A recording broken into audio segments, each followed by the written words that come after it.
I have a low tolerance for people who deliver stuff, like even when they're demonstrating, and they have this lackadaisical way, especially when they're showing people stuff or they're at a seminar about just hitting pads or whatever.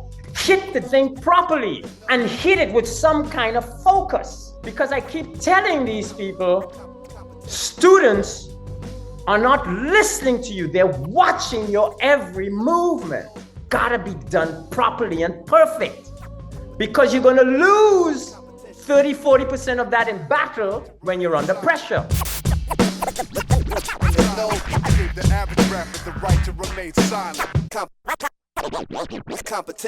Welcome back to FURYCAST. Also, make sure to like this video, subscribe, and of course, smash the bell for notifications.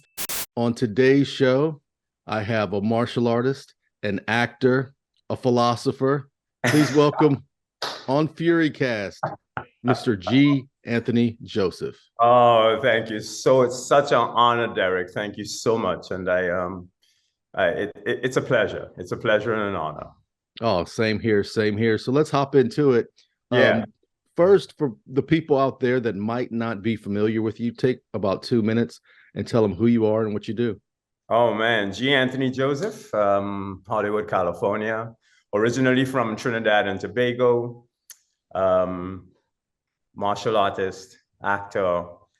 I try to stay away from directing and all of that stuff. Beautiful family, grandkids, 2 kids, and just absolutely enjoying life. Absolutely enjoying life. And getting used to these new ways of doing shows called the podcast. It is fun to be able to reach out across the country to people like yourself, you know, absolutely, and to be able to get to know you. So it's an incredible age we live in. But take me back to, I assume it's your childhood when you first got into martial arts. How did that happen? We were originally from Trinidad. My mother got divorced from my father, so I have 2 sisters. And so at 10 years old, she takes us away from Trinidad to Baltimore, of all places, at 10 years old. So think of a child, Caribbean, beautiful life, beaches, weather, thrown into Baltimore City at 10 years old. That's the opposite of the islands. The absolute opposite. Hated it, Derrick. Put us in public school, got bullied a lot. I even remember the gang's name. I'm not going to say who they are. They might be still around. But I remember their names. And they were ugly. They were so ugly. That's what I remember about them. And they were all brothers. And they used to bully me all the time in school. You know, she bought me this bike to get to school. I used to park it outside the shop, come outside the shop, see the bike destroyed. And there they are standing there. I mean, just constant. So I told her I wanted to do something to defend myself. So the first thing she did was got me some weights. And I said, I need something else. And then one day she put her hand in the phone book and she just did like that. And I ended up in a place called the System Kung Fu. The same teacher that I had back then is the same teacher I have today. And then life changed. I don't know if it was the way I started walking or whatever. She put us in private school, stayed in Baltimore until I was 20 years old. So 10 years later, studied that system, went back to Trinidad and opened a martial arts school where I met my wife and then ended up here in 1987. So tell me about the system. That sounds interesting. Just the system. Just the system. The only reason I won't mention my teacher's name is because to this day, he's still extremely private, very private. But can you talk about the I guess, no pun intended, the system of the system? Definitely. Well, the name of the place at the time was the System Kung Fu. It was opened by a very, very astute man. I'll say his first name. His name was Paul, who actually came from LA during the 60s. So it was, you know, all the stuff happening here in LA with martial arts. It was just like a potpourri of martial arts happening. He came to Baltimore. He opened this school on the corner in Baltimore, called it the system kung fu. To this day, I still remember the sign, and that's why I have these. It was a yellow sign, black writing, the system kung fu. Walked right in there and started training with, I remember the place so clearly too, Derrick. There was this hallway. It had all these private rooms on the side. And then it had a big room in the back where all the major top instructors would work out during the week. So I go in there as a child. I start learning privately from the 3 teachers. One of them, the one I still have today, another one who was also a top fighter back then, all kickboxing, very rough, because I remember going to see them as a child fighting. And yeah, and that was it. The conglomeration, in general, it's a conglomeration of Northern, Southern Chinese techniques that let me put it to you this way. One person put his thing on it. He was following me for a while on Instagram. And then one day I took, because the motto is TCF, we're not just practitioners, we're fighters. You know, it's the art of fighting by fighting.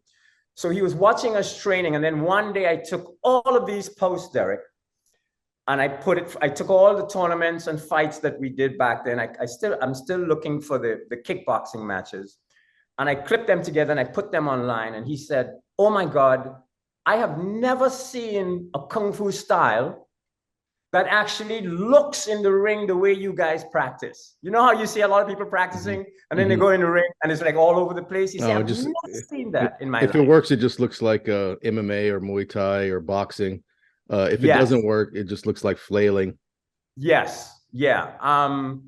And that to me is one of the major signatures of the system, that the same way you see us practice, it's the same execution you see in the ring. And one of the things the main teacher always told us when I first started, that you kept hearing over and over, was, "You will not be brawlers. You will not ever be brawlers."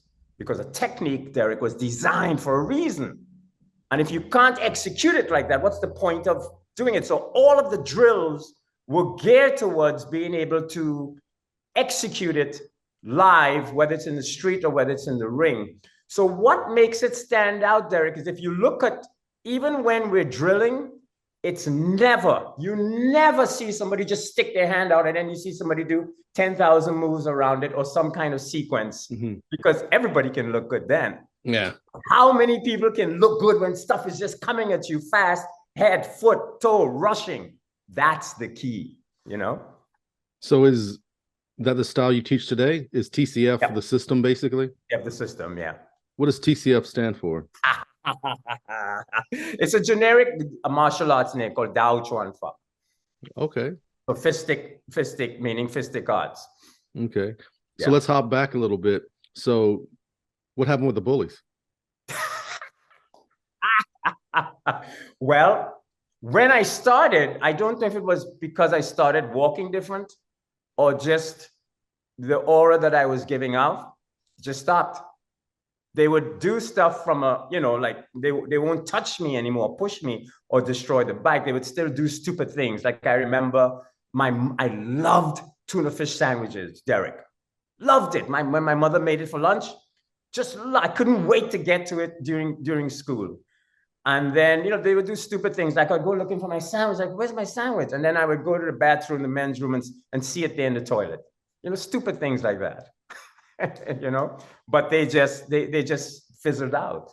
But today, when I hear people talk about bullies, I'm like, "No, you don't know what bullying is like." Oh yeah, bullying was was a different thing back then. Nowadays, people think they define it as someone said something that hurt their feelings or something they disagree with. My opinion is you need that to grow. You need to be challenged to grow, and that's how you do things. Even I don't recommend going through deep, hard bullying, but having somebody in your neighborhood that you've got to stand up to is a good thing. Yeah. I mean, without it, I wouldn't be who I am today.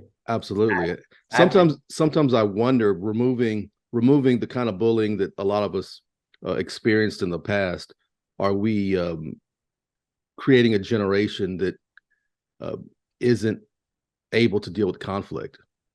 Yes. Well, it's one of the reasons why so I ran the school in Trinidad. I opened it in 1980. I left Trinidad in 87 to come to Hollywood. I didn't close it. I went back to Trinidad in 1990 to film one movie, and then I came back. School was still open. Then I went back in 91 to do another movie, which was supposed to take 3 months and ended up taking 6 years, Derrick, to make this stupid thing. All our stuff was still in storage in LA. 6 years. School was still open. You hear that, filmmakers? You want to be a filmmaker, right? You're 21 years old. Oh, you're 19. You want to be a filmmaker. Oh my gosh. So I made this movie. I thought things would take off. The movie did extremely well. 1997, it's Trinidad, you know, it's like starting all over again. So I say, you know what, darling, now I have a child. I got to go back. So when I came back in 97, I never looked back, but I still left the school open. I came here, I opened a school in Long Beach. And in 2002, Derrick, I was because I get so attached to people and students. It's like they don't understand. Like when I want somebody to get something, it's not about how much you're paying me a month. I need you to get it. I want you to come back the next day and have the damn thing, you know? And so I got to see from the early 80s, the attitude of coming in, discipline. You don't have to force people to do anything, right up to the 90s to the 2000s, where it's this revolving door theory. And people they just seem to coming in just to do something, go back, and then they come in the next day and they don't have it on the next week. So this actually happened, Derrick. I walked in one day, I had an assistant instructor, I handed him the keys, I said, I'm done. And I never went back publicly teaching after that. But it had to do with that same attitude of this cuddling and, oh, they can miss next week. And then I'm wondering, well, where's so-and-so today? You know, where was he for the last 2 weeks? And it was like a normal thing for them. Well, sorry, not for me. It might be even a little worse because, you know, I have a school out here in the Houston area. But I started it pre-COVID. And then, of course, took a hiatus during the COVID time, relaunched in a different location, different area of town. And even that now, people seem to be different in their not even commitment level, but just people are, it's hard to explain. It's hard to define it. But yeah, I'm dealing with a lot of what you're saying, but also, man, this happened. I had a student who I wouldn't even say bullied. I'd say assaulted 2 times by the same person, at school, teenager at school, assaulted by another teenager. All the kids took video. So the mom showed me video of it. It's happened twice. Mm-hmm. They stayed like 3 months to pursue dance. Oh my goodness. And it's like, I think maybe as a parent, that might be the worst decision you've ever made. Oh, absolutely. If you showed me video of my child being beaten pretty severely 2 times, wow, they would never get out of martial arts. Wow. They would never get out of martial arts. You know what I mean? Absolutely. And it's interesting you say that because it has been proven, Derrick, you may know this because you're a teacher. It has been proven over football, over baseball, over any sport that you do in school, that if a child is in martial arts, it is the one thing that helps them transfer all the things they're learning, because there's so many sometimes sequences of things you got to learn.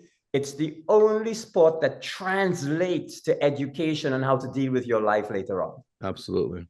You know? Yeah, absolutely. Wow. So we'll hop back again a little bit. We're jumping around a little bit, but I love it. Yeah. So you're in Baltimore. You said you went back to Trinidad to open a school. Yeah.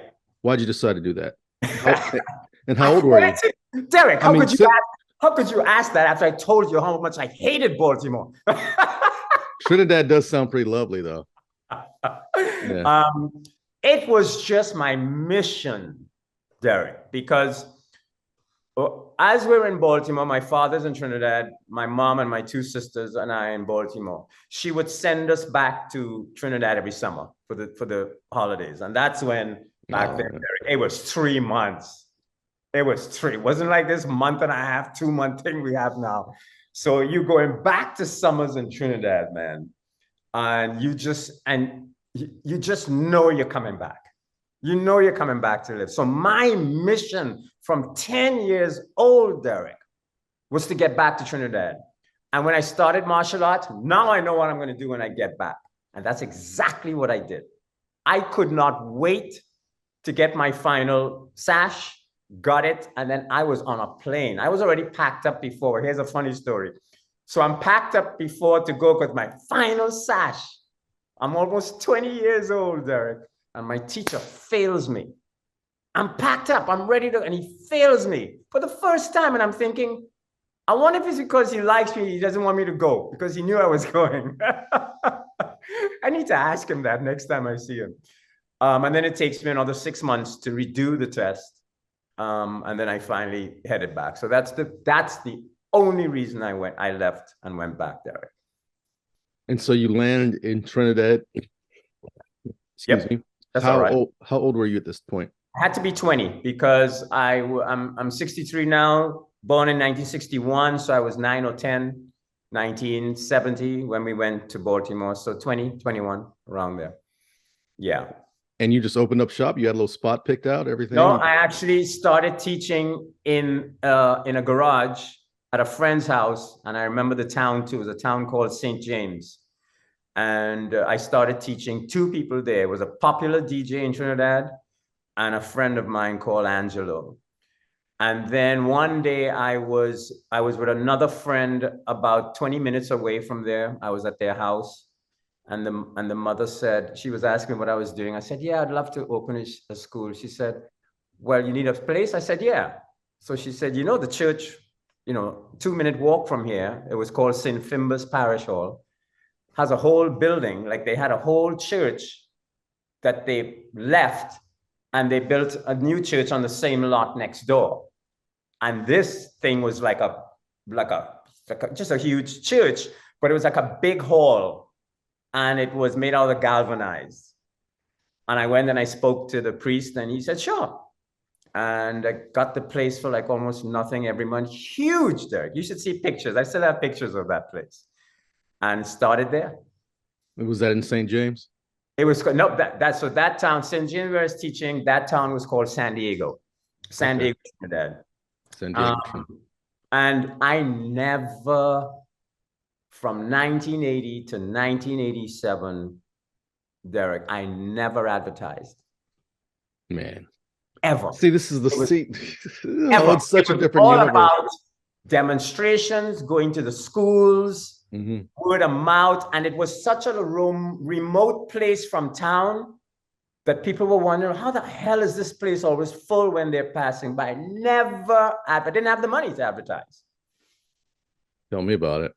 Oh, such a different universe now. If the only way to get eyeballs is on Instagram or Facebook now or Google, it's like it's yep. I hear stories from schools in the 80s, 70s even. It was frowned upon to advertise. This was something yeah. Only the most serious of students right. endeavor to do. Exactly. So you're in Trinidad, and how long were you there before you came back? So I came back in 87. So 87, I got married to my wife. 86, or maybe even 87, and we left that year to come to Hollywood. How'd you meet your wife? She was one of my first students. It was the 80s, everybody. It was the 80s. She was one of my first students. Oh gosh, yeah. Yep. Still today, 36 years later. 36 years of marriage. 36 years of marriage, baby. That's and awesome. Still working out and happy as ever. And now she's a passionate martial artist as well. Oh my God. Yeah. I mean, like I have one private client that I teach these days, one. And she's so sharp. She would walk, I would be teaching them right here, and she would walk by the door and she would look for a minute and then she would go out. And when I'm done, she said, "You missed this step, didn't you?" I said, "Yeah, I didn't think she needed it." I said, "She needs it. That's why she's not getting that move you're trying to show her right now." And then she would just walk off. I'm like, God damn it. Women, they're right. When they're right, they're right. They're right. Exactly. Exactly. So both of you decide to, did you close down your school or did you hand it over to a student? No, I kept it. I left it open. Yeah, I left it open. Handed it over to the top student at the time. His name was Louis. He just died recently. Handed it over to him, and then we left in '87 to come to Hollywood for the first time. And did you do that to pursue acting? Yeah. In fact, it was strange how it happened because I'm in Trinidad and the school is running now, very successful. And my wife and I are sitting, and I say to her, I want another, and I said it like this, creative challenge. I want another, in another way, not just martial arts. And she was like, well, what? I said, I don't know. And then one day, a Chuck Norris movie comes on. Which one? Can't remember, but God punished me for that, because here's what I said. Don't tell Chuck this. I said, and I'll tell you how this came around to bite me when I got to Hollywood. I said, I could do better than that. That's what I said. I'm like, who am I in Trinidad, this little Trinidad island boy, looking at a friggin' Chuck Norris movie and thinking, I can do better than that. And that's what, she said, okay. So she started going through the Trinidad, like the yellow pages and stuff. She said drama. And I had a friend in the club already who was already into drama. He said, you want to do drama? He said, yeah. He said, you want to audition for a show? I said, I have no experience. He said, I'm going to send you to my teacher. Her name was Sonia Mose. She's still alive today. I still thank her for everything.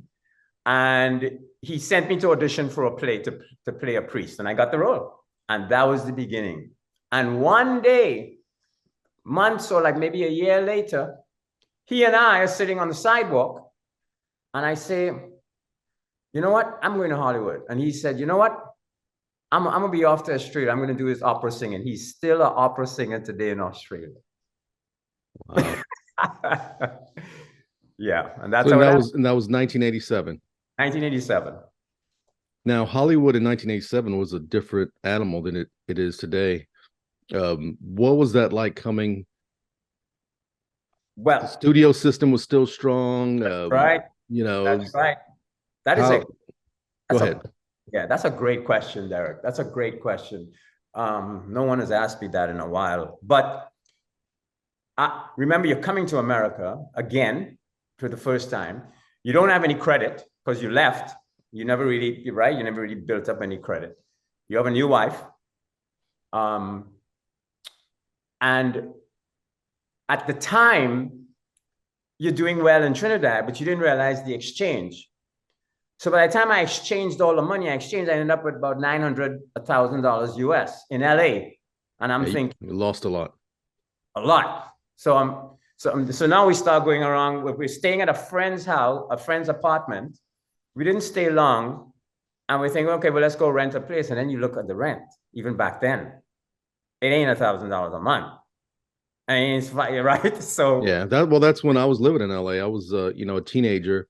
And I think we came here in 90, but 87, 88, 89. Yeah, I was in San Gabriel Valley, Los Angeles County at that time. And yeah, it was still very expensive coming from Texas and Louisiana. Oh yeah, it was triple in price, at least. So my mother, bless her heart, said, how are you doing? I said, I'm applying for a place, but I have no credit. She said, I'm going to drive. She moved from Baltimore to Denver. So now she's on her own years later. She said, I'm going to drive down there with my car. I'm going to come sign for you. You're going to keep my car for a little while because I'm going to head back on a plane. And my mother helped get my start. She signed us in to get to a little apartment in a place called Harbor City, close to San Pedro, because we couldn't afford close to Hollywood. She left her car with me. And I remember thinking too, Derrick, because you see all these things in Trinidad about LA and the advertisement and the beach and the palm tree. I mean, you see the whole thing. I remember when I went into the apartment, there was a heater. And I said, I wonder why there's a heater in here. Dude, that winter, it snowed in Malibu. Really? It did. It did. And then she left me with the car. And that was the beginning of, I had 2 jobs. I worked from, back then, Derrick, there were the gas station booth was this little booth, like in Chevron. It wasn't like this big thing you see today, like this. So I worked to have my time free. I worked 11 at night for about 4 to 5 years till 6 in the morning. Got off at 6. I went to another day job, went to drama class in Hollywood twice a week, 2-3 times a week, get back, rush back, get back to the job, and then get back to the day job. And then I did that consistently. And that was a time when you had the drama log magazine, the paper. And I never missed a week. You had to get the paper, you had to look through all the casting, you had to take a friggin' envelope, take all your pictures, stuff it in there, mail it out by Wednesday, Thursday latest. And that's how you get your start with student films and independent films. I must have did about 30 or 40 of those, Derrick. I have those on VHS. I would never show those publicly. So when I see people complaining today, and they've got the internet, and they can sit at home and submit and do a self-tape at home, Derrick? No. Oh yeah. Absolutely not. Don't come. Yeah. That's spoon feeding. Oh yeah. That's what we did for Lion Killer. Just had people send in self-tapes. Oh. That's right. That's right. That's right. Yeah. So that was the beginning of Hollywood for me. So did you get a break? What was your first paid gig out there other than student work? So I got my SAG card in '89 because remember back then, well, I think it's the same today. You had to get 3 vouchers. Either you got a line in a movie. You can't get a line in a movie unless you have your SAG card, that whole dilemma. Or you get 3 vouchers, you get 3 featured roles or featured extra roles on a show. So I did a show called The 10 of Us. It was just the 10 of us, a comedy show. Oh, I remember that. Yeah. Remember that? Yeah, I did absolutely. Did a featured extra on there. I did a movie and I can't remember the name of it, but I think it's how I got my 2nd voucher. My 3rd voucher today, I still consider my best acting lesson. My 3rd voucher was the Jamie Foxx show. And as a featured extra, you didn't just get ushered in for one scene. It was a scene where we all had to be together all the time. So I got to sit there for that week, because you remember you rehearse 3-4 days a week and then you shoot it on Fridays live. And when all the featured extras were outside having lunch, I sat up in the back on the studio stage watching Jamie rehearse like this. And to this day, I still tell people, I didn't need another acting class after watching him. Oh, wow. Yeah. From the Jamie Foxx show, because it was, if memory serves, and I did watch it often, it was very silly. Yes. But I mean, but he, of course, you could tell that he went on to great success as an actor. Was there something you saw in him even then? Yeah, two things happened back then that are ingrained in my mind besides drama school, because I had a tough teacher, Derrick. Tough. I mean, this guy. Remind me to tell you a story about him. But he had to do a scene where he had to come in and wipe a table off. And I think it was like 8 or 9 takes. Okay, action, Jamie, action. He did that damn thing, Derrick, 9 or 10 different ways every single time, which meant that he's constantly playing the moment. And if that meant maybe he got a phone call or some shit happened, right? Some stuff, I hate to curse, my wife will kill me, or something happened right before the scene started and it just got him, he did that. If something hit him, he did that. It was never the same way twice. And I said, that's what living the moment is like. You know, that happened. And I was an extra on a show And I remember to this day, the star of the show, I cannot remember his name. He had they know the Evian bottle, all the stars, water, water bottle. Yeah, I still Yeah. remember that so clearly today. I was a featured extra. I had to deliver in a restaurant some food to him as he and the two main actors were talking. So every time action, I got to go deliver the food, action. So I'm building up the courage, Derrick. I'm waiting for break because I want to go ask this guy, what's the one piece of advice you can give an actor creatively? I didn't want to know about the business. I just wanted to know how to get better.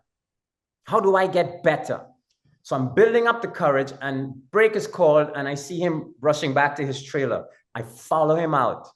And right before he goes up in the trailer, he opens the door. I said, Mr. I can't remember his name. He said, yes.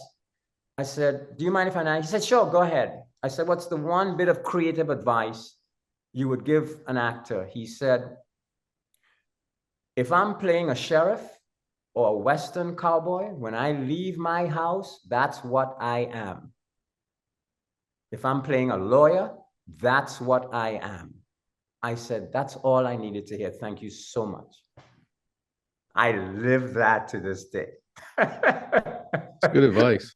Yes, yes, because it sets up everything, like how you read a script, how you interpret what you're reading, how you're preparing for the role. It set everything up. Never forgot it.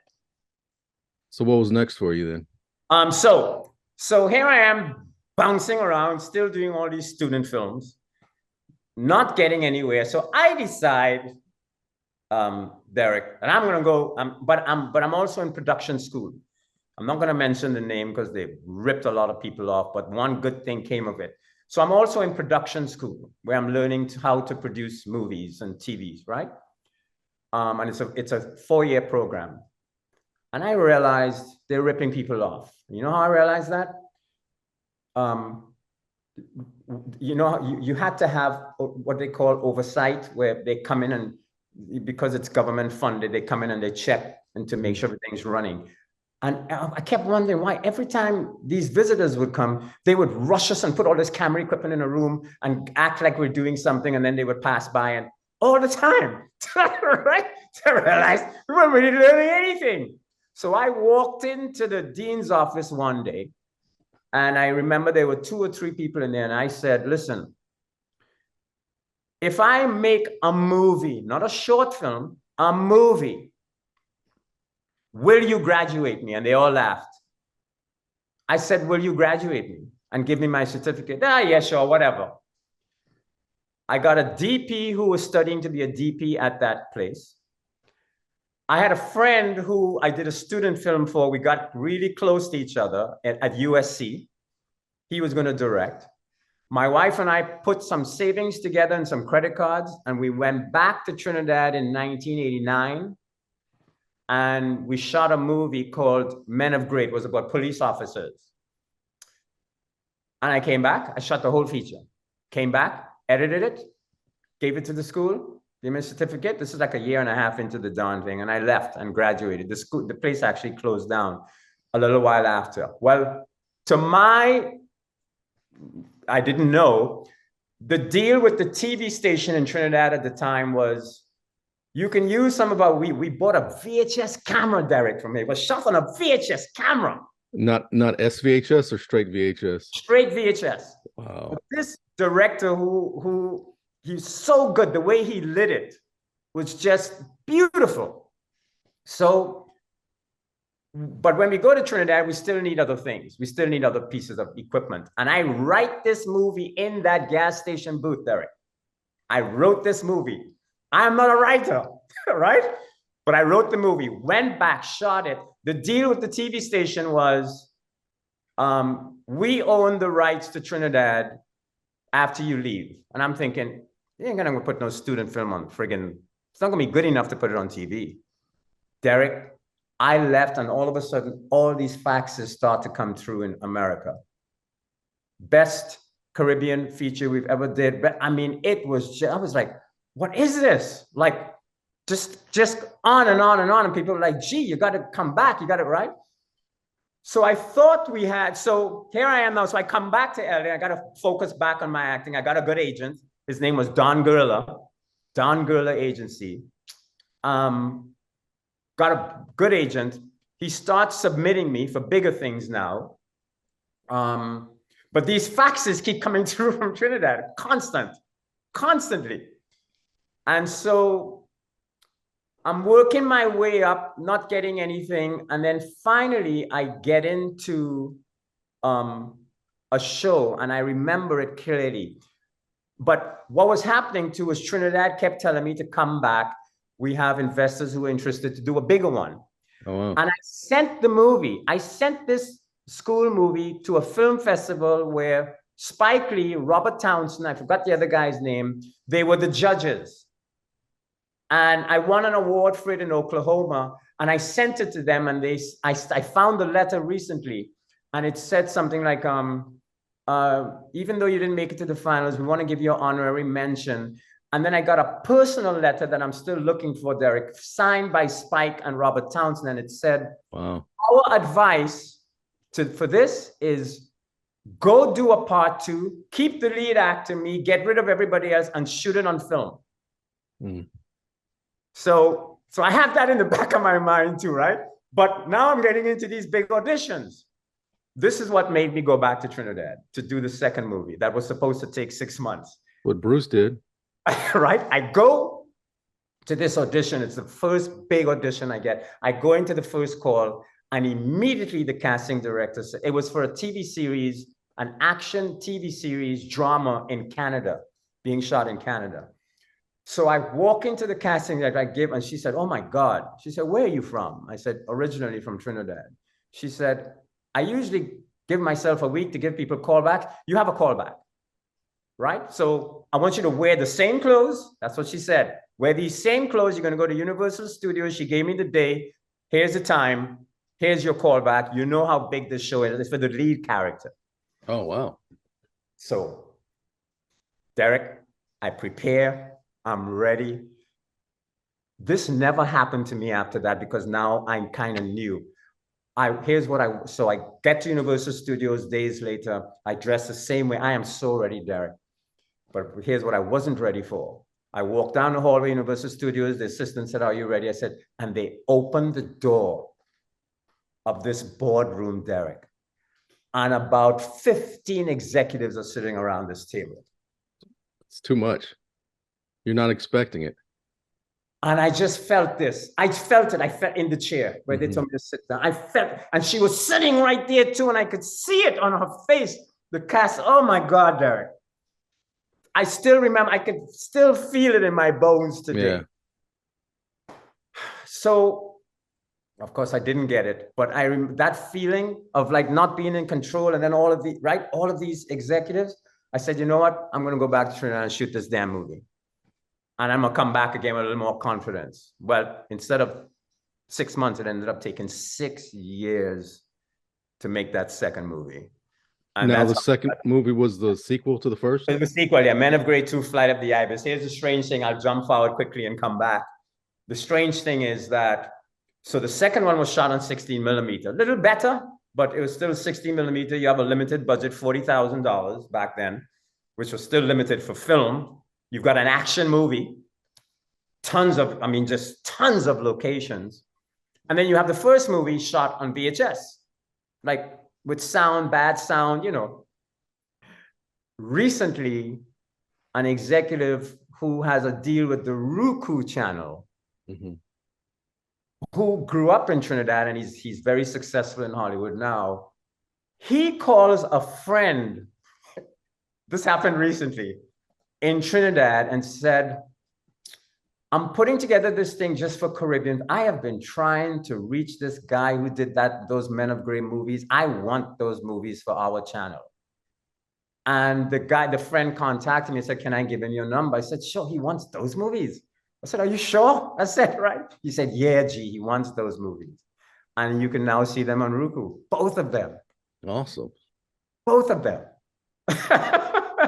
And I get checks for them. I'm like, who would watch these things? My film was on Roku, Lion Killer. I don't think it's on there anymore. Yeah. It was for a short time. But Hey, why we're a lion killer? So you remember this? Say action. Say action. action. Hey, listen. Yeah. Yeah, it's me. You know, I haven't really told you about myself. Um, yeah, no. Listen, my mother was a drunk and my father, he was a freaking heroin addict. And it's something I wouldn't wish on anyone. You get me? Yeah. Everyone out there, that's lines from Ah! from my movie. I said, I wonder how many people actually watch Derrick's movie. How many people actually Yeah, watch Derrick's movie? that's the thing. It's like it takes so much where 6 years. So I mean, just to make Yes. from concept to distribution on the fast side, it was probably take you 5 or 6 years. Easily. So it takes that long to make a movie, and then you're at a family reunion and none of your families even watched it.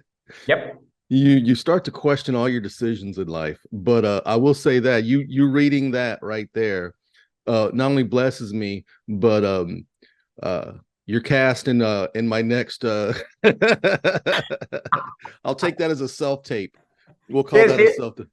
Yeah, and I want to, let me know when you want me to go back a little bit. But I know that, I mean, people like you should be given an Oscar just for effort. It's true, yeah. Just for effort. The kind of folks have not a clue. All they see is the end product. Yep. And it's like Hollywood kind of massages that all the time. Yeah. You really need to focus more on what people go through to get one movie made. One.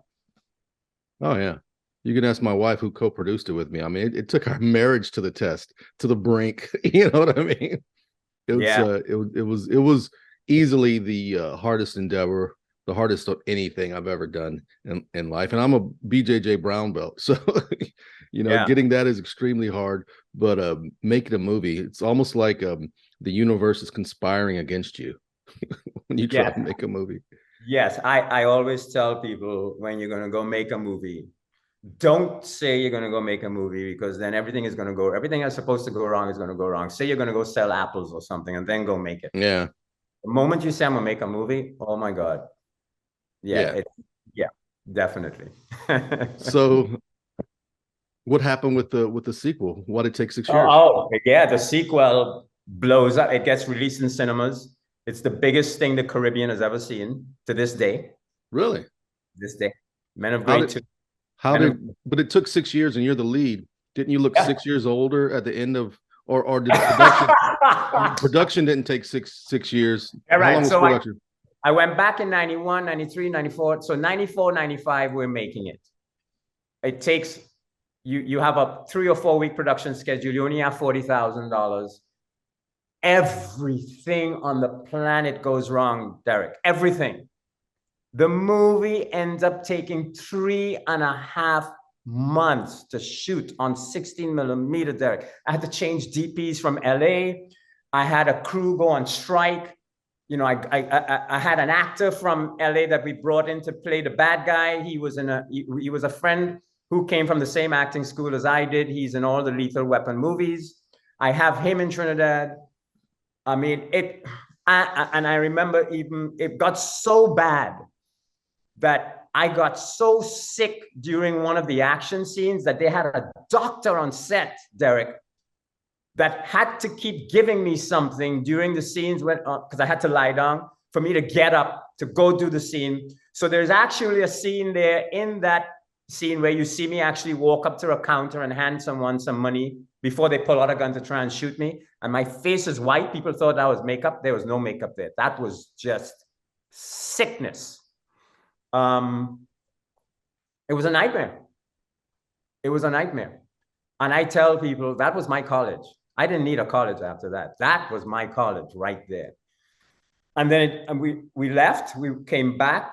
So my friend, my director, same person who did the first one, Boy, so we are bonded for life then, for life, Derrick. He goes back to, he was living in Kansas at the time. He had moved from LA and he starts editing and he's sending, back then editing with the scissors. Yeah. I have a On a picture of him. moviola. People have no idea, right? Doing it with scissors and he's cutting and he's putting it together. I'm still in Trinidad. He comes back to Trinidad. We're trying to get, because it's released in all the cinemas. If you see the press that I have today, or you go online and punch in, I mean, it was just huge. So it's like, that's what I became known for in the Caribbean to this day, that movie. But my goal, I didn't want to come back to America. I wanted to do this in Trinidad. It's Caribbean, I'm back home. I got kids now, I got my wife. We didn't want to leave, all our family is there. But as he's editing, we are trying to put things together, Derrick, for the next movie, to keep going.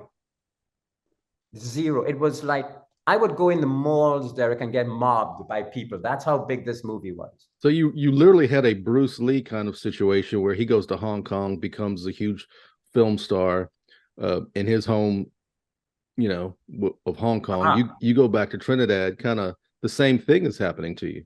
The same. I mean, it was like, it was just so surreal. And even to this day, if I go to Trinidad and walk down the street, people still ask me for my autographs. I mean, it was just so surreal. But to try and get and move on, zero interest from investors to move on. Zero. It was like I was for part 3. Yeah. It was like I didn't want to do a part 3. I actually had something else in mind called Dread the Locks. It was about these people who come in to do these crimes. They're disguising themselves as Rastafarians. And I think what happened was Steven Seagal made a movie like that some years later. Remember that? Yeah, his second. What was the one where he was? I know. Yeah. The Jamaican gangs. He was out the Jamaican gangs. He's like, his secret to his magic is him got 2 heads. Oh, he's a twin. I always thought that would just be like, oh yeah, we just figured it out. Yeah, he's a twin. Exactly. So it was called Dread the Locks. Couldn't get it done. And then one day, I now I have 2 kids. I'm looking at my wife and I say, I got to go back. I say, we got to go back. It took a year from that point for us to pack up and take the kids and then come back to LA in 1997. Were you utilizing your martial arts in these films? Yes. And it was then I made the decision, Derrick, when I came back, to never show that part of my life again for a while. Because I wanted to establish myself in Hollywood finally as just an actor first. Okay. Which I kind of did. Yeah, absolutely. So this whole thing about where you see stuff online with me now doing martial arts recently, that's because of my kids. My kids said, Dad, you got to show stuff now. So would you do a martial arts film now? Yeah. I would do one now because I know that I can balance it off where I know I wouldn't be pegged. You know how Hollywood pegs you? The moment you do something great, they peg you. Yeah, you're the guy that does this thing. Yeah.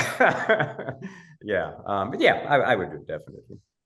So what year was it you came back with the family? 1997. So 97. You said 93 you started shooting it, and I was thinking isn't that right about El Mariachi, the time of El Mariachi, Clerks? That Yes. The 90s Sundance. Yep. What's Edward Burns, what was his movie? The Brothers McMullen. All these movies that were shot for like $40,000, $30,000, that went on to be these great successes. You were kind of one of those filmmakers of that time period.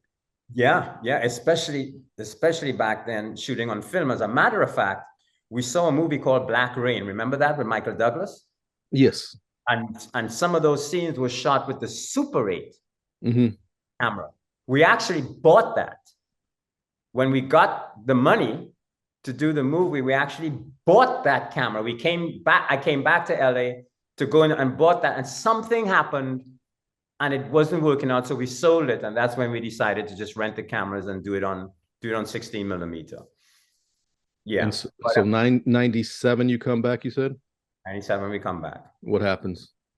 So 97, I come back. This is interesting, right? You're going to love this story, Derrick. So I come back in 97. I come back with a little more money this time, right? I get a nicer place, apartment up in San Pedro, close to the Palos Verdes area. And I go right back to, I open a school in Long Beach, a martial arts school. And I have one of my teachers from Trinidad who came with me to help with that. I go back to acting school, go back to the drama school. And now I can't remember if I had the same agent or if I got another. No, I got another agent. They were very good. They were Herbie Grimes. I remember them, Herbie Grimes. So I'm with Herbie Grimes, and they start sending me out for big stuff, but I wasn't booking and I wasn't getting a call back. My teacher at that school, I went back to the same school, didn't believe in actors coming to LA and doing theater. But I kept reading that a lot of these people had these college degrees in drama and all these different colleges. And I kept seeing that on their resumes. And I hated school after I graduated high school. I was like, I'm never going back to school. So I said, what can I do to replace that? There's something I got to be missing. So when I see Shakespeare on their resume, I decide I'm gonna go do Shakespeare. And I go to a guy, Jeffrey Fowler, in the Canyon. He's in the canyons, way up in back of Hollywood. And I drive up this road and he's down in this canyon and he's teaching me Shakespeare. And Derrick, that was it. Because the moment I got and started, and I started getting the auditions again, I got a call back. The first show I landed was American Family with Isai Morales. It was like right away. Something changed in me from just being on stage.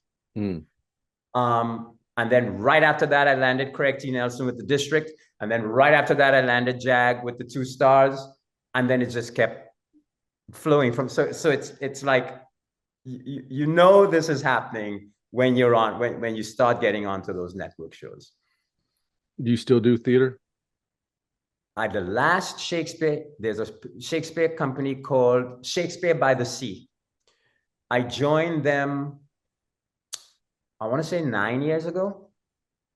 And it was like every summer they would have auditions and you would travel around LA 2 to 3 months.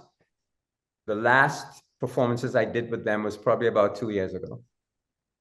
But the film, there's a long story with what happened with being in front of the camera and then coming back, started to take up too much of my time, and I had to balance off between the two, because once you do a show for them and you get it, it's like 2 or 3 months of just traveling around LA constantly in a week, you know. But you know but the discipline you learn from doing that and just being on stage doing Shakespeare, I miss it. And what are you doing now? So I just finished the pilot. I can't say for you would know the company who does it, because they do a big TV show that everybody loves. Just finished that last week. And then, so here's a strange thing I want to show you. I can say this much, but I can't show a lot.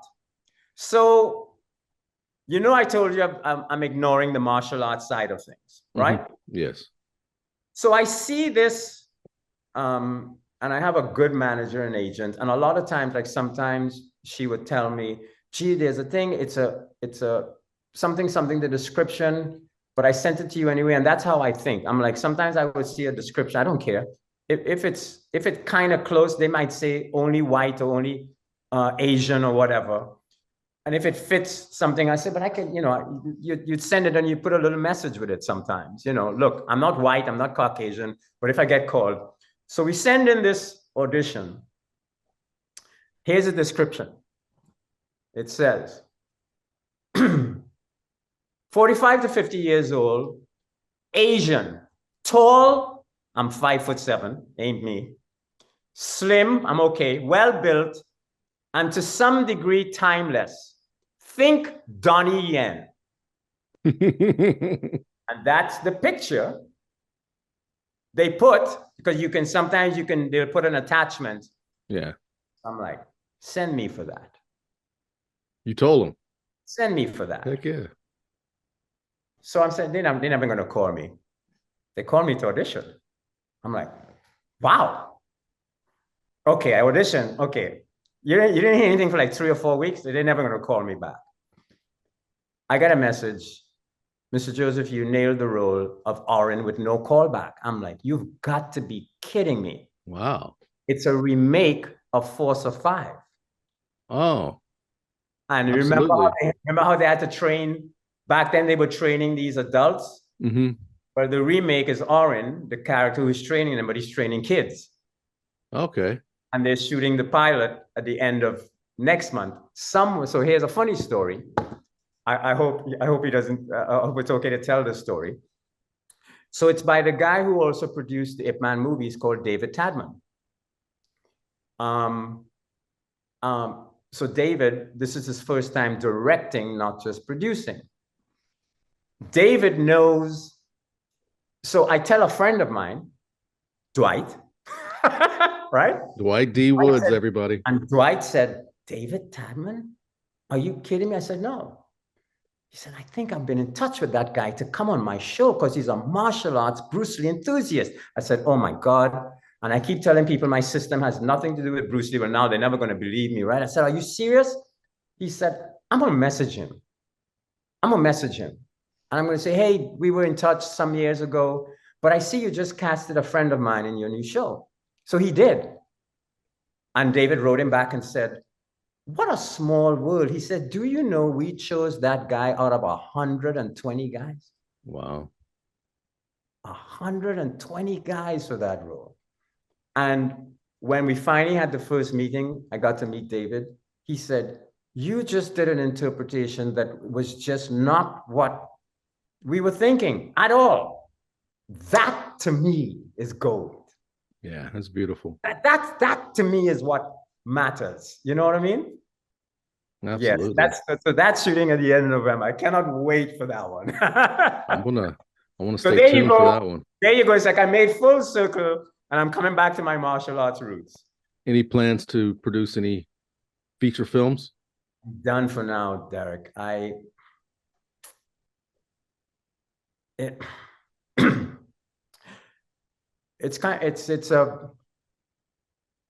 wanted to do a Men of Grade 3. And after the market crash in 2008,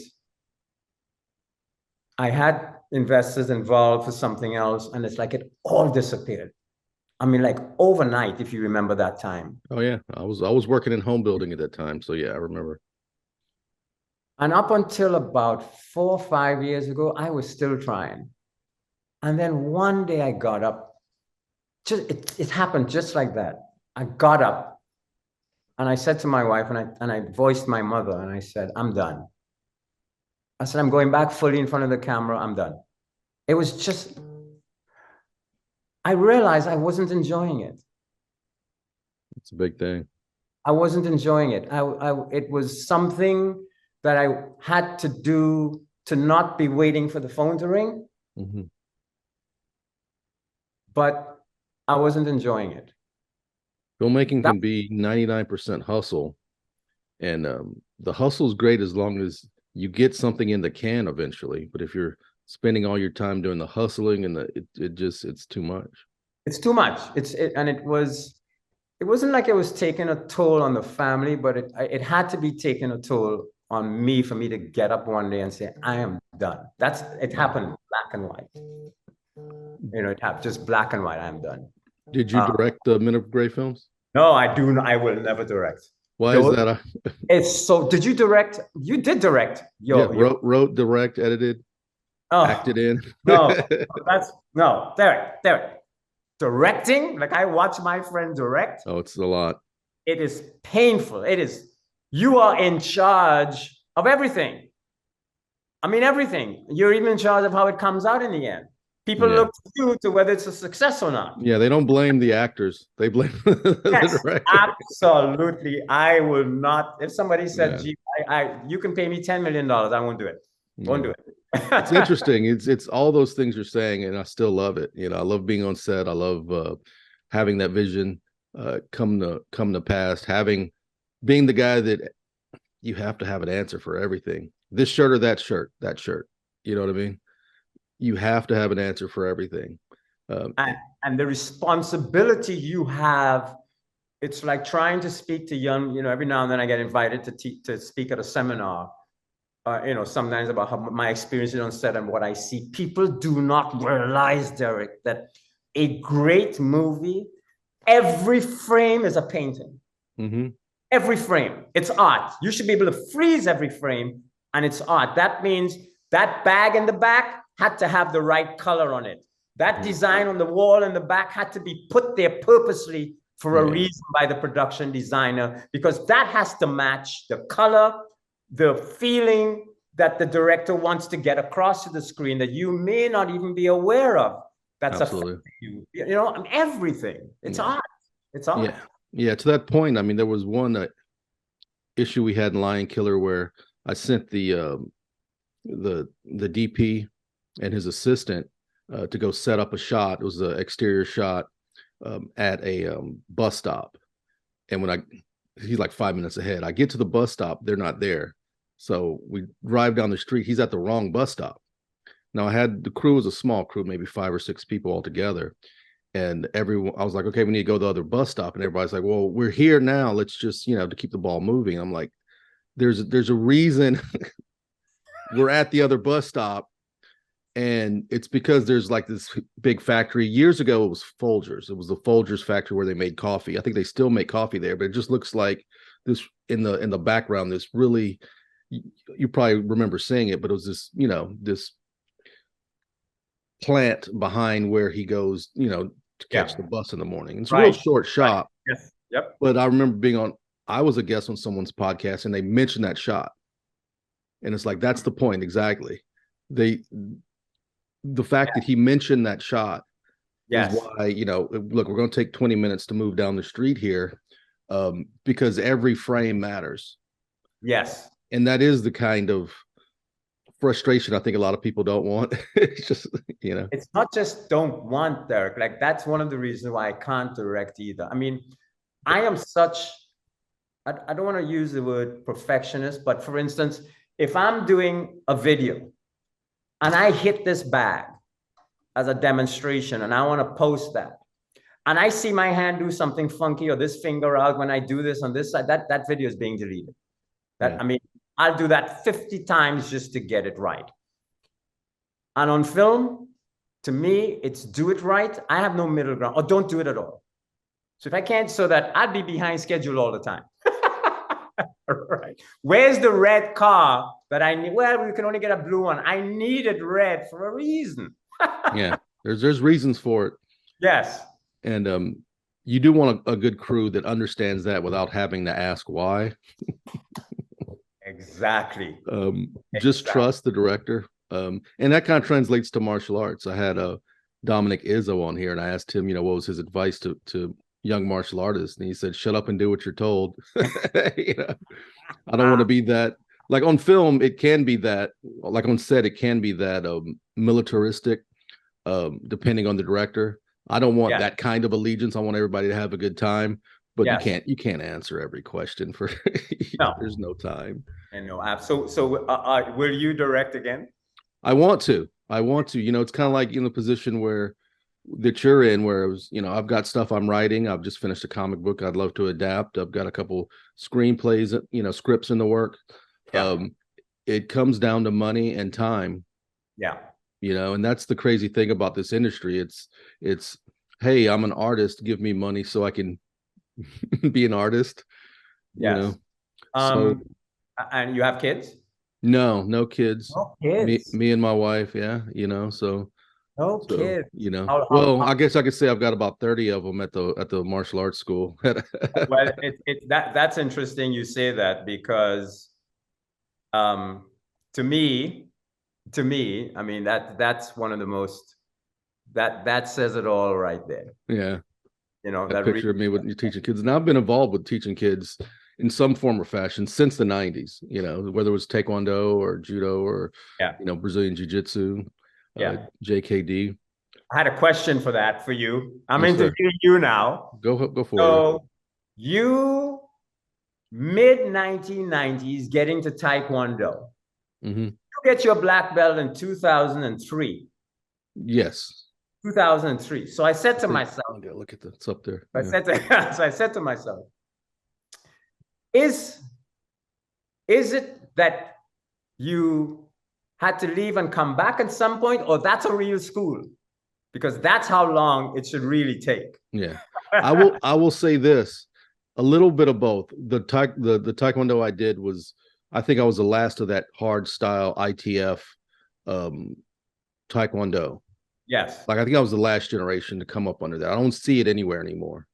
Wow. And about 3 weeks ago, I actually ran into my old Taekwondo instructor at a restaurant. Hadn't seen him in about 10 years. I end up running into him every 10 years. It's kind of funny how God keeps bringing certain people back in your life.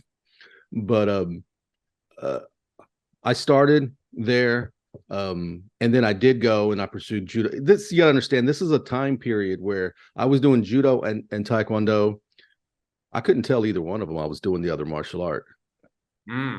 Right. You know, they both would have just ushered me out of the dojo. So I was doing mixed martial arts, mixing the martial arts when you really weren't allowed to do that. Right. You know, you know, a young man in my 20s. And so I ended up, because I was working at the Taekwondo school, and then I ended up getting a job somewhere else, and then came back years later, finished up. But I was still doing Brazilian Jiu-Jitsu and Taekwondo at the same time. You know, wow. Yeah. But I will say they were a legitimate Taekwondo school. Yeah. It won't take you 5 or 6 years to get a black belt, but you will be a decent fighter. And I saw your interview with Dwight D. Woods where you went on about the positioning for a side kick of the foot and the knee. You know, we cock it a little different, you know, because we don't bring the foot up straight Japanese style. We bring it cocked, where it'd be like a 5-step up, cock, release, recoil, put it back down. We just bring it up cocked, shoot it, put it down. Right. But there was times we would spar, cracked ribs, bloody noses. Yep. You know, it came from military Korean guys in the military special forces.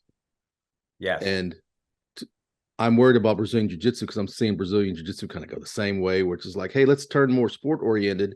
We're more for, I don't know how to say it. But the gyms are way different now. You know what I mean? As far as the way they instruct and everything, and they're blowing up. But I will say this, Taekwondo had its day doing that too, where, I mean, there was 200-300 members at a Taekwondo school. Yeah. So that being said, I do appreciate my time in Taekwondo, appreciate my time everywhere. Right. But, and you know what, I was able to take a little bit, the positives. It's kind of like a ex-girlfriends. You want to only remember the positives. You know, you don't want to go down the road of the negatives. But tell me, you asked me to remind you of a story of you and your drama instructor. How strict he was. So he was lovable, but he was strict. So he taught people like Bryan Cranston, Mary Hart. When he died, I was actually the last person holding his hand in the hospital. But to tell you how strict and how he wanted things done properly, he knew. So the school was like 300 people, but each class was like 30 or 40. So you would walk in the class, he would know when someone wasn't there. That's number one. So he would make everybody wait. He would give the assistant a phone number. Go call that person and ask him why he's not at class. You know, that kind of teacher, right? So one day there was no. The method teacher, he had separate rooms for all the different, couldn't make it for like a month. So he had to take over. So I just get into the method class. And as you know, the method class, if you're doing a scene, you got to really prepare and go live those characters the best you can. So I had to play a bum. He gave us a scene, he gave you 2 or 3 weeks to prepare. So I go, I do as much preparation as I can, and I come back and I am so ready to do this scene. And I put my foot in the door, Derrick, of the scene, all these students around, and he's there sitting, you know, in the front like this. And he said, "Stop. What the are you doing?" I said, "I'm doing the scene." He said, "What are you?" I said, "I'm a bum." "Yeah. And what's wrong?" I said, "Well, I haven't opened my mouth yet." He said, "I should be able to know you're a bum before you open a mouth. Look at the toenails on your foot. You don't look like you were walking around the street and being a bum. You got 2 or 3 more weeks. Get out of here. Go back, prepare, come back again." I didn't need another acting class after that.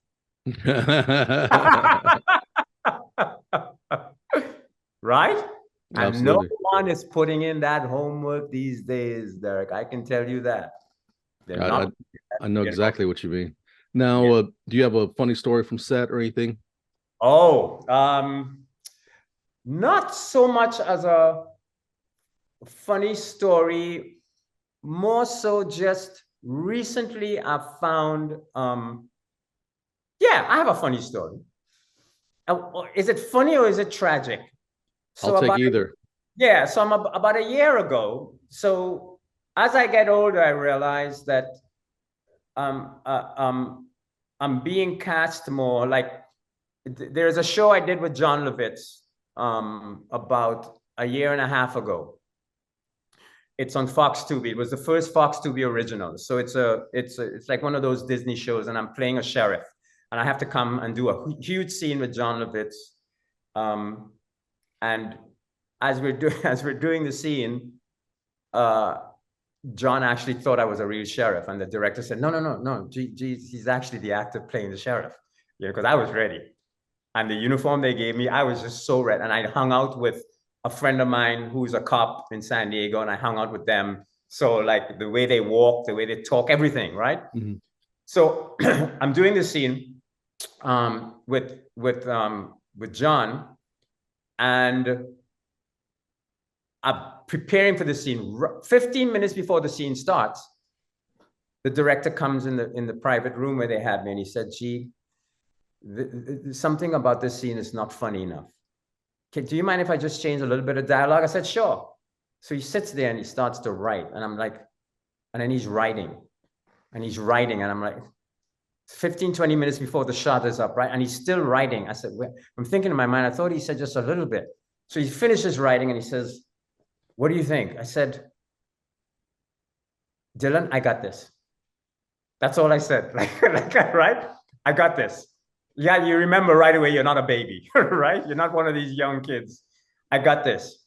Man, if you look at that scene, Derrick, and I had to rattle off all these crimes. Well, one part of the scene says, as he's rattling off all the crimes the character did to John Lovitz, he says, and because I played the moment and I remember Jamie Foxx, and when he gets to and 27 unpaid parking tickets, it's like, and 27 unpaid parking tickets? People don't realize it's me actually being really surprised because it's the first time I heard, right? As you're doing it, you know? So those are some great recent moments. But the other moment was, that was the last time I did a show clean shaven. So I was still being cast as 30 and 35, 40-year-olds. After that, I get an audition to play a bad guy in the desert. And a bad guy? They said, yeah, bad guy. I got the part. An Indian production company, Indian guy. And he says, "Would you grow a beard?" I said, "Yeah, okay." So if you see, the movie hasn't come out yet. So if you see the pictures of it, it's a thick beard. So I'm playing this really bad guy in a desert that's taking people across, right? And somebody snaps a shot. The sound guy snaps a shot of me standing in the distance, waiting for the shot. I put that shot for my managers and agents on there. And since then, like every audition I get, not just bad guys, I'm like, do they want me to shave? No, keep the beard, keep the beard. Yeah, so that was an interesting turn for me. From sheriffs, doctors with Isai Morales, all these good people, to now every role has been a bad guy. More fun. More fun. Definitely. Definitely more fun. Now, before I let you go, do you have any advice?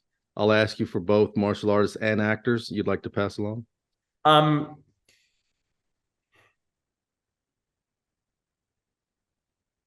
Always frame things, especially, okay, for an actor,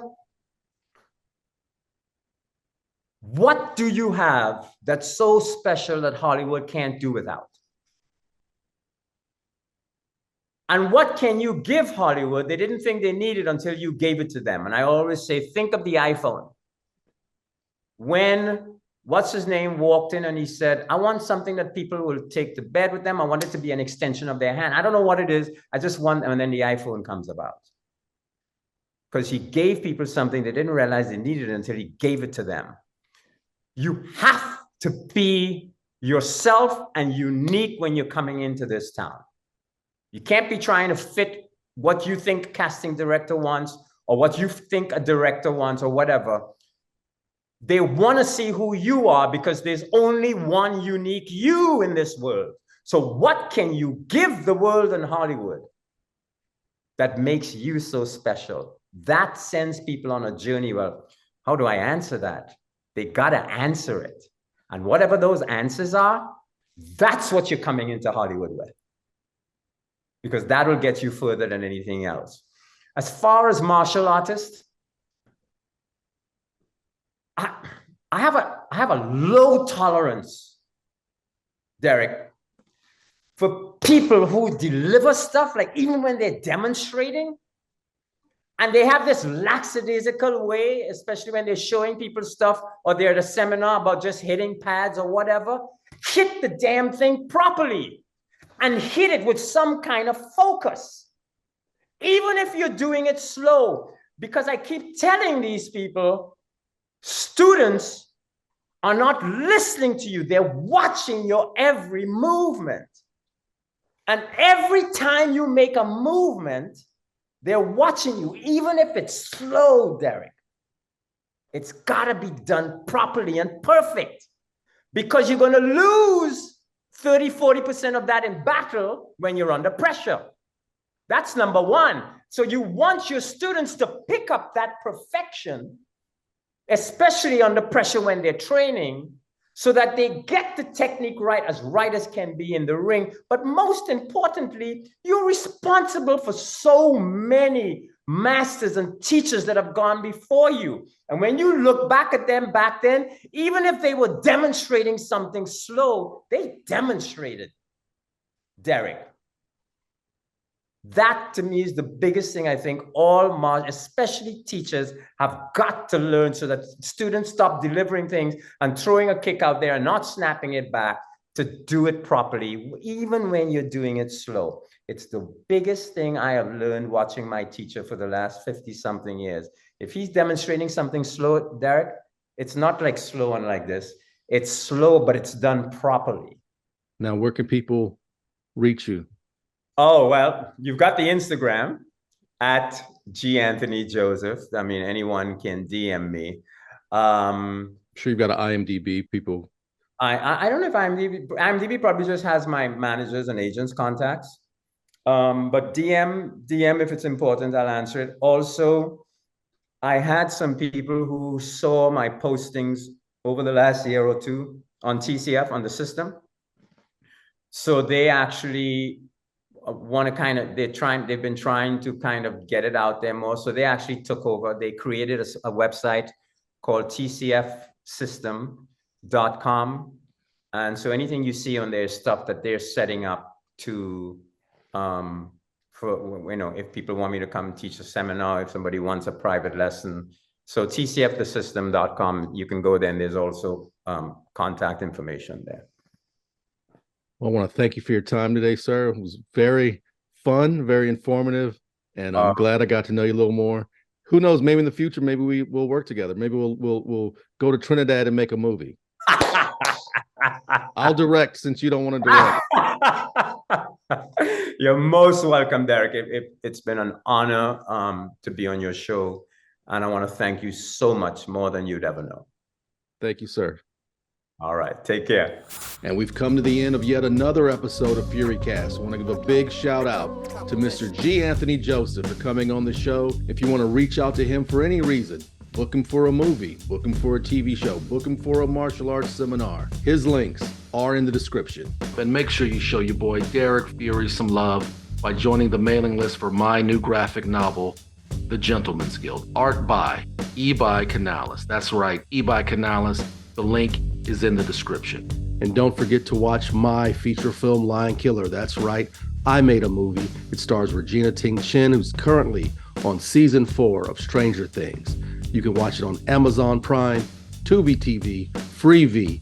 There's even a full Spanish dub. And thanks again for watching FURYCAST. Don't forget to like this video. Help me boost the algorithm by commenting down below. You can also subscribe to the channel, and yes, even smash that bell so you can be notified every time I drop a new FURYCAST video. This is Derrick Fury. Until next time, hey.